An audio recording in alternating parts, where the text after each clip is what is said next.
이렇게 예수님은 작은 곳 베들레헴에 태어나실 것이다. 이걸 예언이 된 게 여기 나와 있어요. 그래서 여기 보시면은 베들레헴 에브라다에 그랬잖아. 베들레헴 에브라다요.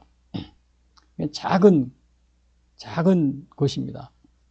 현재. 그리고 그러나 현재는 그래도 현대 많은 건물들이 들어서 그랬어요. 인구도 한 10만 명 정도 되고요. 그 베들레헴은 떡집이라는 말인데 사실은 그 영어 성경이나 다른 또 원어에 보면 떡이 브레드입니다. 빵. 그 베들레헴에 가면은 실제로 이 베들레헴 가면은 이 우리나라는 떡이라고 그러잖아요. 빵을 옛날에는 먹지 않았잖아요. 그래서 떡집이라고 그러면 실제는 브레드, 빵집 뭐 이런 뜻이 있습니다. 에브라다는 풍성한 열매 이런 뜻이 있는데 여기서 베들레헴 에브라다야 뭐 이렇게 한 이유는 그 이유가 있습니다. 제가 앞에서도 배드렸지만 저 스불론 지역에 베들레헴이라는 곳이 있었어요. 예? 저 위쪽에 갈릴리 여기 보시면은 지금 여기 보시면은 여기는 갈릴리 호수거든요. 여기가 예루살렘 이쪽이고요. 그러니까 베들레헴이 여기도 있고 또 여기도 두 군데가 있는 겁니다. 그래서 그 혼동을 피하기 위해서 베들레헴 에브라다야 이렇게 표현을 했다고 그럽니다. 그래서 이렇게 보시면은 근데 이제 여기서 베들레헴이 브레드, 뭐 떡집, 우리나라 말로는 떡집이죠. 그래서 말이 있는데 예수님이 뭐라 그랬어요? 예수님은 생명의 떡을 상징하는 겁니다. 여기서 베들레헴 예수님이 그랬잖아요. 그래서 예수께서 이르시되 나는 생명의 떡이니 내게 오는 자는 결코 줄이지 아니할 터여 나를 믿는 자는 영원히 목마르지 아니하리니. 그러니까 예수님은 생명의 떡, 브레드 오브 라이프라 그랬죠. 생명의 떡이다. 그런 베들레헴이라는 말 자체가 바로 그런 의미를 가지고 있는 거죠. 그리고 그 요한복음 6장 48절 또 그렇게 나와 있습니다. 내가 오고 생명의 떡이니라. 그 다음에 너희 조상들은 광야에서 만나를 먹어서도 죽었거니와 예수님의 말씀입니다. 이는 하늘에서 내려오는 떡이니 사람으로 하여금 먹고 죽지 아니하게 하는 것이니라. 나는 하늘에서 내려온 살아있는 떡이니 사람이 이 떡을 먹으며 영생하리라. 내가 줄 떡은 그 세상의 생명을 위한 내 살이니라 하시니라. 그래서 여기서는 그 요한복음 35장 단순히 생명의 떡이다. 영원히 목마르지 않다. 이것을 뭘 의미하는 거냐면요. 영생하리라 그랬어요.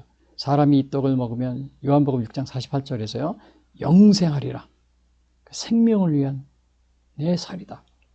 그래서 예수님은 생명의 떡입니다. 그러니까 이게 예수님이 뭐 단순한 그러한 평범한 그러한 사람이 아니고 여기서도 그게 나타나고 있잖아요. 어떻게 누가 영생을 줄 수 있는 겁니까? 뭐 여러분들이 어느 위대한 의인을 믿으면 영생을 줄 수 있어요? 영원한 생명을? 그 영생이라는 건 우리가 살아있는 육체 중에 또 죽어서도 우리가 영원한 생명을 우리가 영원히 산다 이런 것을 의미합니다. 우리의 인간의 삶이 여기서 끝나는 것이 아니고. 근데 여러분들이 만약에 위대한 의인을 믿었다 그래가지고 그래서 여러분이 영생할 수 있는 거예요. 우리나라에도 보면은 어느 임금님의 이렇게 사당이 또 있어요. 그 다음에 이렇게 사당 차려놓고 막 절하고 막 그러는데 그 위대한 인물들이죠. 주로 위대한 인물들. 근데 그거 모시고 그랬다고 해서 여러분들이 영원한 생명을 얻을 수 있는 겁니까?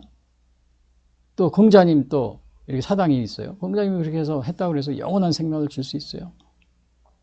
그래서 죄송합니다만 다른 또 종교 믿으시는 분 죄송합니다만 또 여러분이 다른 종교 이렇게 믿는다고 해서 영원한 생명을 얻을 수 있는 겁니까?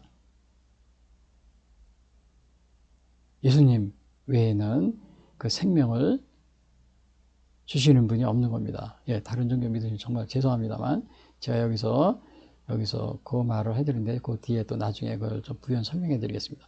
그래서 이렇게 근데 이거는 왜 에브라다가 여기 되는데 이거는 고대에는 에브라다로 이렇게 불렸습니다. 나중에 요 베들레헴. 근데 언제 이거 알 수 있느냐면 창세기 35장 19절에 보면 이런 말이 있어요. 라헬이 죽음에 에브랏, 그 베들레헴 교회 장이니까. 그 에브랏이고 베들레헴이라고 그랬잖아요. 그 여기뿐만이 아니에요. 그리고 그 창세기 룻기서 1장 2절에도 보면 이런 말이 있어요. 룻에게는 두 아들이 있었잖아요. 말론과 기련. 근데 이런 말이 있어요. 룻기서 1장 그 2절에 보면은 그 두 아들의 이름은 말론과 기련이니 유다 베들레헴 에브랏 사람이더라. 그러니까 베들레헴 에브라 사람이란 말이에요. 그러니까 옛날에는 에브라다, 에브랏 이렇게 불렀던 겁니다. 사무엘상 다윗의 아버지 이새도 마찬가지예요. 17장 12절에 이럽니다. 다윗은 유다 베들레헴 에브랏 사람 이새라 하는 사람의 아들이었는데, 그래서 이렇게 과거에는 에브랏이라고 이렇게 불렀다는 사실이요. 그리고 이제 여기 보면은 너는 유대 족속 중에 이제 작을지라도 그랬어요. 여기 보시면은 너는 유다 족속 중에 작을지라도 그랬죠. 그러니까 유다 베들레헴 에브라다 여기가 아주 작은 그러한 거울입니다. 그러니까 옛날에 그 바벨론 포로 있었잖아요. 그 바벨론 포로에서 돌아왔을 때 그 유대인 포로들이 123명이 그 바벨론 유대 그 베들레헴에 살았다고 그럽니다. 123명. 그리고 아마 예수님 당시에나 한 1000여 명 정도 이렇게 그러한 마을이었고요. 그 다음에 이제 오늘날은 뭐 한 10만 명 정도 거주하는 그러한 큰 현대적인 도시가 됐지만요. 그 이거는 유다 족속 중에 작을지라도 그랬죠. 이거는 뭐예요? 예수님은 화려한 궁정, 그런 데서 출생하지 않으신 것, 누추한 가축들이 있는 그러한 가축들이 사는 그러한 그 축사죠, 축사. 옛날에 그 이스라엘 같은 경우는 이 축사가 그 집 안에 다 있었어요. 우리나라도 그랬었어요, 옛날에. 저도 어렸을 때 우리 그 소를 갖다 집 안쪽에서 키웁니다. 밤에 누가 가져갈 수도 있잖아요. 집 안에. 이스라엘도 마찬가지로. 그래서 이제 그 당시에 이제 이렇게 호적하러 온 사람이 너무나 많으니까 그 축사에서 이제 이렇게 갈 곳이 없어 이렇게 거기서 태어나신 거죠. 그리고 이제 에루살렘, 물론 예수님이 십자가 달려 돌아가기 전에 에루살렘에 입성하실 때도 나귀를 타시고 태어나실 때도 이렇게 낮고 천한 곳에서, 그리고 탄생할 때 찾아온 분들도 누구예요? 탄생할 때 찾아온 사람들도 어떤 사람, 목동들이 찾아왔잖아요. 너는 유다 족속 중에 작을지라도. 그러니까 예수님은 아주 이렇게 낮고 이렇게 어떻게 보면 겸손함을 이렇게 나타내주고 있는 거예요, 예수님은. 그래서 이거를 신학적인 표현으로 뭐라 그러면 예수님의 자기 비하라는 말씀입니다. 신학적인 용어로요. 예수님의 자기 비하. 그래서 오늘 이것은 빌립보서 2장 6절에 이렇게 그것에 대해서 아주 예수님의 자기 비하에 대해서 잘 써 있습니다. 거기 보시면은 그는 화면 보시면요. 그는 근본 하나님의 본체이시나 하나님과 동등됨을 취할 것으로 여기지 아니하시고, 여기서 하나님과 하나님의 본체라고 그랬잖아요. 하나님의 본체. 그게 하나님과 동일한 본체라고 그랬어요. 원 서브스탄스입니다. 서브스탄스. 오히려 자기를 위해 종의 형체를 사람들과 같이 되셨고 사람의 모양으로 나타나서 자기를 낮추시고 죽기까지. 그러니까 예수님은 단순한 여기서 인간이 아니시고 뭐예요? 하나님과 동등한, 그 다음에 하나님과 같은 본체. 그래서 우리가 이러한 그 모든 것을 통해서 볼 때 성경에서 우리가 이제 예수님은 그래서 삼위일체라고 그러는 겁니다. 우리는 예수님의 단순한 그 평범한 사람, 또 뭐 인간을 창조하듯이 피조물이 아니라는 거죠. 왜? 하나님과 본체라고 그랬죠. 하나님과 동등하다 그랬고요. 근데 사람이 형체를 이렇게 갖고 나타나는, 이건 겸손해. 예수님이니까는 하나님이시지만은, 그러니까 성자 하나님입니다. 어떻게 보면 성부 하나님, 성자 하나님, 성령 하나님이에요. 이 성자 하나님이 어떻게 된 거예요? 이 땅에 사람의 형체로 오신 겁니다. 그러니까 이거는 어떻게 된 거예요? 그리고 나중에 십자가에 죽으셨기까지 했잖아요. 우리 십자가에 죽으시기까지. 그래서 정말 이 하나님의 사랑, 이것은 바로 예수님이 겸손을 우리가 나타내주고 있어요. 자기 비하라고 해요. 신학적 용어로 겸손. 근데 우리가 실제적으로 예수님이 이 땅에 오셔가지고 그럼 겸손한 게 많이 나타나 있어요. 대표적인 게 이런 경우가 있었습니다. 예수님이 500류의 기적을 행한 적이 있었어요. 그러니까 떡 5개와 물고기 2마리로 이렇게 5,000명이 먹고 남았잖아요. 12강제가 남았잖아요. 그러니까 거기에 있던 사람들이 깜짝 놀라는 겁니다. 이야, 어떻게 우리 예수님은 보통 사람 아니다. 그리고 저 예수님은 정말 우리가 임금으로 왕으로 삼아도 왕으로 삼아도 부족함이 없는 그런 분이야. 그래가지고는 예수님한테 임금을 삼으려고 이렇게 쫓아다니는 겁니다. 그 여기 요한복음 6장 14절에 이런 말이 나와 있어요. 그 사람들이 예수께서 행하신 이 표적을 보고 말하되 이는 참으로 세상에 오실 그 선지자라 하더라. 그러므로 예수께서 그들이 와서 자기를 억지로 붙들어 임금 삼으려는 줄 아시고 다시 혼자 산으로 떠나가시니라. 그러니까 예수님을 임금 삼으려고 그랬네. 그러니까 예수님은 거기를 피해서. 그 예수님이 만약에 이 세상에서 말입니다. 그냥 이렇게 높은 지위를 차지하고 그 다음에 과시하고 그러고 그렇게 하려면 얼마든지 할 수 있었던 거죠. 근데 예수님은 그런 거에 대한 이제 그렇게 하지 않으신 겁니다. 그렇게 하지 않으신 거죠.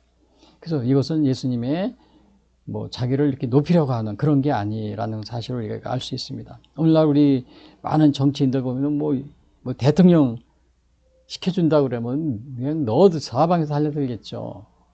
또 국회의원도 마찬가지예요. 국회의원 시켜준다 그러면. 근데 여기서 예수님은 당시의 임금이니까 대통령 시켜준다고 그런 겁니다. 그래도 피해서 가셨어요. 그리고 또 여기서 보시면은 그래서 여러분들은 혹시 이렇게 겸손한 이 성탄절을 맞이하면서 우리 예수님의 겸손을 여러분이 이제 우리가 본받아야 되는데 여러분 겸손한 신앙생활 하고 있습니까? 또 예수님은 이렇게 낮고 천한 누추한 이러한 곳에서 태어나시고 또 살아서도 또 실제로 복음 사역 중에도 마찬가지였지만요. 또 살아서도 뭐라고 말씀하셨냐면 여우도 굴이 있고 공중의 새도 머리 둘 곳이 있지만 인자는 머리 둘 곳도 없다. 이렇게 하실 정도로 호의호식하면서 화려하게 사치스럽게 살지 않았던 겁니다. 그래서 혹시 여러분들은 이 사역자로서 특별히 평신도는 이렇게 이렇게 평범하게 사셔도 됩니다. 그러나 사역자인 경우 특별히 목회하시거나 이렇게 또 천주교 같은 경우는 이렇게 신부님들 이렇게 있죠. 그런 분들 경우에는 우리 예수님의 이 정신을 어떻게 해야 돼요? 본받아야 돼요? 본받지 말아야 돼요? 그래서 혹시 여러분들이 정말 이렇게 사역자로서 예수님의 이런 검소하고 겸손한 삶을 살지 못하고 있다면 우리 성탄절 때 여러분 새로운 출발을 좀 하시기를 바랍니다. 그리고 또 여기 보시면은 이스라엘을 다스릴 자가 내게서 내게로 나올 것이다 그랬어요. 이스라엘을 다스릴 자가. 근데 이스라엘을 다스릴 자라고 그랬으면은 아까 여기에서 좀 얘기한 것처럼 임금으로 삼으려고 그러면 그렇지. 내가 바로 임금이 될 사람이다. 오늘날로 말하면 대통령이 될 사람이다. 여러분들이 말을 참 잘했습니다. 이렇게 해가지고 탁 그런 자세를 취해야 되잖아요. 근데 예수님은 여기서도 이스라엘 다스릴 자라고 그랬으니까요. 미가 선지자 예언이. 근데 예수님은 이렇게 하나님의 왕권을 소유해 영적 예수님이 다스리는 이 지상에서 이 지상의 왕이 지상에서 다스린 그런 것이 아니고 물론 이 온 세계를 다스립니다. 예수님이. 그러나 더 근본적으로 뭐냐? 영적 이스라엘. 여기서 이스라엘을 다스릴 자라고 그랬죠. 이것은 영적 이스라엘이 크리스찬, 기독교인들을 다스리는 것을 의미합니다. 그래서 오늘날은 예수님이 우리 교회의 머리가 되잖아요. 교회의 머리가 되고. 그래서 온 전 세계의 많은 기독교인들이 바로 예수님을 이렇게 또 믿고 있고 따르고 있고 그런 거잖아요. 그래서 누가복음 1장 32절에도 그런 얘기가 있어요. 그가 큰 자가 되고 지극히 높으신 예, 요거는 이제 뭐라 그러나 예수님에 대한 그런 태어나시기 전에 바로 태어나시면서 하는 그런 얘기입니다. 그가 예수님에 대해서요. 그가 큰 자가 되고 지극히 높으신 이의 아들이라 일컬어질 것이요. 주 하나님께서 그 조상 다윗의 왕위를 그에게 주시리니 영원히 야곱의 집을 왕으로 다스리실 것이며 그 나라가 무궁하리라. 그러니까 예수님이 태어나실 때 바로 이렇게 다윗의 왕위를 준다고 그랬어요. 영원히 야곱의 집에 왕으로 다스릴 것이다. 근데 어떻게 이렇게 왕으로 오실 예수님이라고 예언되어 있고 그런데 어떻게 이렇게 정말 가난하고 낮고 천한 이러한 곳에 오셨어요. 그러니까 이거는 뭘 의미하냐면 이 지상에서 이거 왕권을 행사하는 그런 것이 아니고 그 여기서 이스라엘을 다스린다는 것은 영적인 이스라엘, 우리 기독교인들, 성도 이런 거를 다스린다는 것을 의미하고 있음을 여기서 우리가 보게 됩니다. 그래서 이렇게 예수님의 이스라엘의 다스릴 자로 왔지만 유대인들은 어떻게 했어요? 믿지 않은 거죠. 유대인들은 안 믿었어요. 왜? 유대인들은 이 세상을 다스릴 정치적인 메시아를 고대하면서 예수님을 배척한 겁니다. 그러나 예수님은 어떻게 했어요? 예수님의 나라는 이 땅이 아니라 영적 이스라엘. 물론 하나님과 또 뭐 예수님 뭐 자신이 다 이 온 인류의 역사를 다 주관하시고 섭리하십니다. 그러나 여기에서 근본적으로 이 지상에서의 뭐 왕의 자리 뭐 이런 거를 예수님이 바라시고 그런 게 아니고 어느 나라의 왕 이런 게 아니고 온 우주에 뭐 다스리시는 분이잖아요. 그리고 특별히 이 영적인 이스라엘. 여기 이스라엘을 다스릴 자는 영적인 이스라엘. 그 성도들을 다스린다는 것을 여기서는 의미해 주고 있는 겁니다. 그래서 근데 예수님의 나라는 이 땅이 아니라 영적 이스라엘이라는 것을 우리가 알 수 있어요. 다스린다고 그랬는데 근데 왜 그러면 그것이 왜 영적 이스라엘인 것이냐? 이스라엘을 의미하느냐? 이거는 요한복음 18장 36절에 나와 있어요. 여기 보시면 예수께서 대답하시되 내 나라, 요거는 언제 얘기하신 거냐면 빌라도가 이제 신문하는 겁니다. 예수님이 이제 막 잡혀왔잖아요. 신문할 때 이제 이렇게 예수님이 이렇게 얘기합니다. 예수께서 대답하시되 내 나라는 이 세상에 속한 것이 아니니라. 빌라도가 그래, 네가 이스라엘의 왕이냐? 하니까 예수님이 그렇다고 그랬어요. 그 예수님이 왕이시면 다스려야 되잖아요. 근데 예수님이 그러죠. 예수께서 대답하시되 내 나라는 이 세상에 속한 것이 아니니라. 만일 내 나라가 이 세상에 속한 것이었다 그러면 내 종들이 싸워 나로 유대인들에게 넘겨지지 않게 하였으리라. 이제 내 나라는 여기에 속한 것이 아니니라. 그러니까 예수님의 이스라엘을 다스린다. 이것은 이 세상에서 왕으로 다스린다는 것이 그런 의미가 아니고 그 영적 이스라엘인 그러니까 성도들을 다스린다. 이런 것이라는 것을 우리가 여기서 여기 나타내 주고 있어요. 빌라도가 요 뒤에 물어봅니다. 네가 왕이냐? 네가 왕이 아니냐? 그러니까 예수님이 대답하시되 네 말과 같이 내가 왕이니라. 그러면 예수님이 왕이라고 직접 이렇게 하셨는데 다스려야 되잖아요. 근데 내 나라는 이 세상에 속한 것이 이 세상에 뭐 내가 이스라엘의 왕이나 뭐 저 팔레스타인의 왕이나 뭐 또 로마 제국의 왕 그런 거를 뭐 하려고 하는 것이 아니다. 이거를 여기서 분명히 해주고 있습니다. 그래서 예수님이 그럽니다. 내가 네 말과 같이 내가 왕이니라. 내가 이를 위해 태어났으며 이를 위해 세상에 왔나니 그 진리에 대하여 증언하려 함이로다. 그래서 우리 예수님이 오신 것은 바로 영적인 이스라엘, 우리 성도들을 다스릴 그러한 이스라엘의 왕으로 오셨다. 근데 그럼 예수님이 베들레헴에 태어나시고 이스라엘을 다스릴 것이다.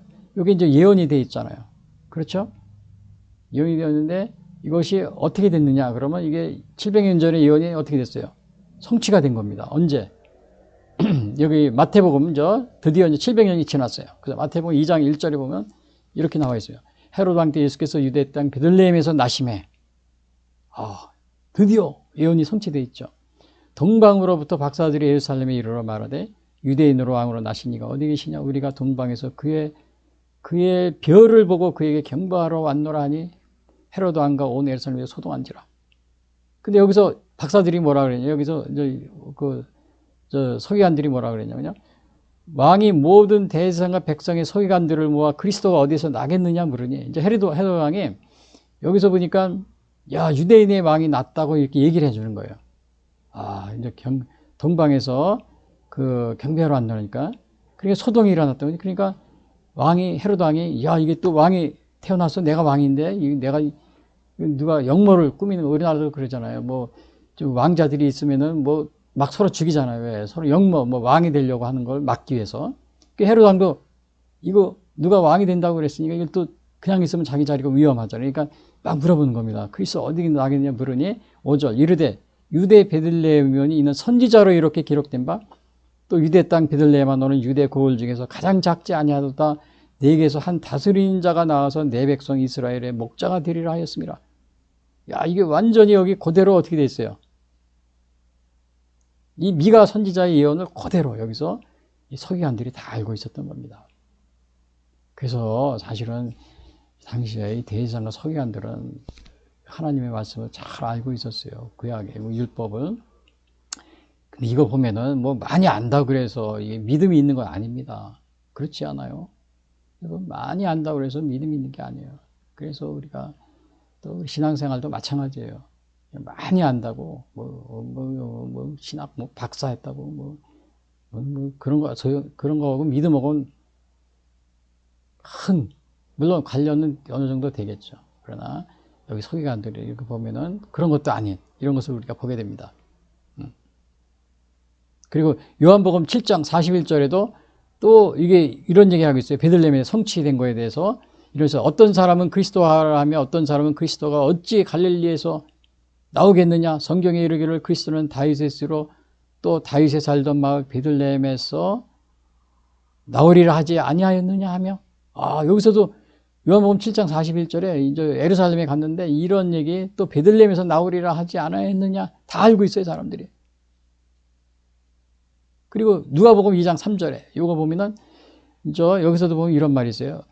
그 호적하러 가는 거죠. 그 모든 사람이 호적하러 각각 고향으로 돌아가며 오늘도 요셉도 다윗의 집에 족속이므로 갈릴리 나사렛 동네에서 유대를 향하여 베들레헴이라는 다윗의 동네로 그 약혼한 마리아와 함께 호적하러 올라가니 마리아가 이미 잉태했더라. 여기서 베들레헴으로 가고 있는 겁니다. 누가복음 2장 3절에 보면 호적하러.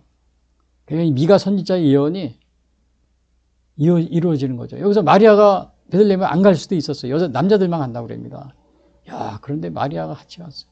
이거는 완전히 하나님의 이 섭리를 이루기 위해서, 이렇게 또 마리아도 같이, 요셉과 같이 가는 것을 보게 됩니다. 이게 우리 하나님의 이 말씀, 1.1획도 오류가 없습니다. 그래서 이거를 성경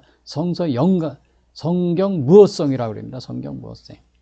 성경 무어성이라니까 어떤 사람은 약간 철자가 틀리고 막 이런 걸 따지는데, 그러나 그 철자가 틀리고 스펠링이 약간 틀려도 그 의미는 변화가 없어요. 물론 사람이 쓰는 거기도 약간 그 오자가 있고 그래요.